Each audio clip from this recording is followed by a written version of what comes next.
You wake up at 6 in the morning to the sound of an alarm that hits harder than your dad's abandonment issues.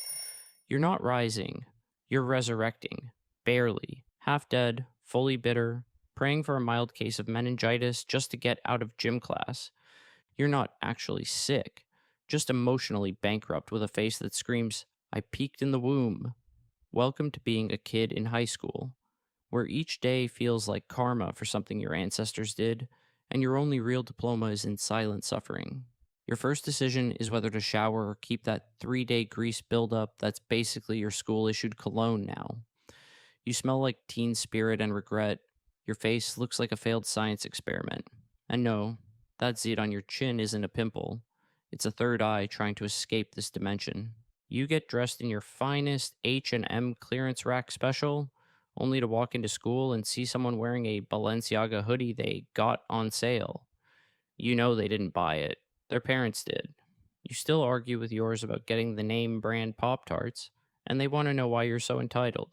You walk into school and immediately become part of a crowd that moves like cattle, except cattle don't scream slay or blast TikToks on full volume, like a walking dopamine deficiency. The hallway smells like hormone soup and Axe body spray, which is just insecurity in aerosol form. People who shower in cologne because they don't believe in deodorant. People who cough directly into your mouth and then say, my bad, like that fixes the fact you now have bronchitis. You go to first period where the teacher acts like their underpaid trauma dump of a job is your fault. You sit down and realize you forgot your homework because your brain is a Google Chrome tab with 50 windows open and 39 of them are frozen. Everyone's pretending to care about algebra while secretly trying to figure out who's dating who's canceled, and why Kyle wore slides with no socks like he's mentally unraveling. The class clown's making jokes just to survive. The teacher's begging for silence, like they're trying to negotiate peace in a daycare full of meth addicted raccoons. And you're trying to stay awake despite the fact that you slept for 5 hours and dreamed about your own funeral, which honestly looked kind of peaceful. You're hungry, but also broke. You open your backpack to find one crushed granola bar and a loose Skittle that's probably from last semester. The vending machines are filled with expired off brand snacks that taste like childhood trauma. Someone offers you hot Cheetos at 9 a.m., like that's a balanced breakfast, and you're pretty sure they're on a diet exclusively made of Takis and internalized rage. By second period, the panic sets in. You realize you have a test you didn't study for because you were too busy watching YouTube videos about people who dropped out and got rich. The kid next to you finished the test in 5 minutes, and you're still trying to remember what a mitochondria is. All you know is that it's the powerhouse of the cell, and also a metaphor for how your brain is running on low battery and spite. You look around and see the overachievers scribbling like their life depends on it. It does. Their parents are 1B plus away from disowning them. Meanwhile, you're just trying not to cry while flipping through a scantron like it's a tarot reading of your academic failure. Lunch comes, and it's not a break. It's a gladiator arena of social hierarchy. You walk into the cafeteria and scan the room like a CIA agent looking for a safe seat. The popular kids are all gathered at their table, laughing too loud about nothing, like they're in a sitcom no one watches. The weird kids are in the corner playing Yu-Gi-Oh! Like it's a professional sport. And there you are, wondering if you should sit with the theater kids, the band geeks, or just eat in the bathroom like a Victorian ghost bride. After lunch, the crash hits. Your body is digesting cardboard nuggets and depression, and now you have PE, where the teacher acts like you're training for the Olympics, even though half the class can't touch their toes without hearing a bone crack. The gym smells like sweat and expired dreams. You're forced to run a mile like that's going to stop you from dying inside. Some kid is grunting while doing pull ups like he's giving birth, and the girl next to you is doing stretches that look like they're from a yoga channel called How to Attract Your Stepbrother. Your own body is a traitor. You get winded walking to class. You're breaking out. Your voice cracks when you speak. You look in the mirror and see a monster trying to cosplay as a human.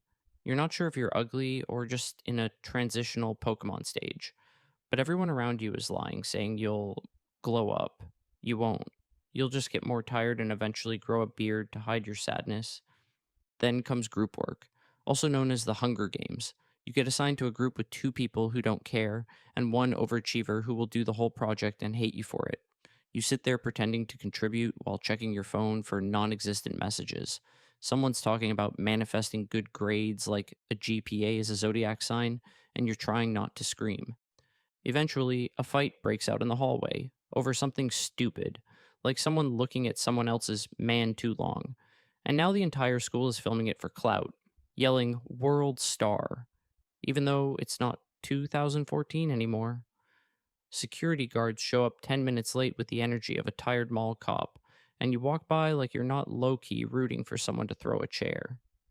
You finally get to your last class and think maybe, just maybe, you'll survive the day. But then you remember this class has a participation grade, so now you have to fake enthusiasm, like you care about Shakespeare or the periodic table, while praying the teacher doesn't call on you. And they always do, they always know. Teachers have a sixth sense for your unpreparedness. You make something up and hope you don't sound like a sociopath. You do. The final bell rings, and the entire school turns into the running of the bulls, kids sprinting out like they're escaping prison. But not you. You've got detention. Or maybe you miss the bus. Or maybe your mom's texting you saying she can't pick you up because she's busy with work, and now you're standing alone like the last character in a horror movie before they get snatched. Your phone's at 5%. Your data's gone. You're cold. You're tired. And the worst part is, you still have homework. You get home, open your backpack, and cry a little inside. Because high school is not just a place of education, it's a psychological torture chamber disguised as a coming of age experience. Your teachers want you to care about mitochondria and the Treaty of Versailles, but all you care about is why your crush liked someone else's Instagram post at 2 a.m. Your parents say school is the best time of your life, which is basically telling you life only gets worse. Comforting. You have to plan your entire future while your brain is still figuring out how to spell Wednesday. You're supposed to know what career you want, where you'll go to college, and whether or not you want kids, when your biggest decision today was whether to eat the gum off the bottom of your backpack or go hungry. And then, just when you think you've reached rock bottom, prom season hits. Now you're expected to spend hundreds of dollars on clothes you'll never wear again, ask someone out without crying, and pretend you're having fun in a gym that smells like armpit and desperation. Your only real memory is the moment the DJ plays a slow song, and you stand in the corner like a Victorian widow, watching the popular kids grind like they're getting extra credit for public humiliation. Being a kid in high school sucks. It's 4 years of social warfare, academic gaslighting, hormonal sabotage, and cafeteria food that qualifies as a hate crime. And the worst part? No one prepares you for the fact that the trauma doesn't go away. It just gets better at disguising itself. Sounds promising. But hey, at least you don't have to pay taxes yet.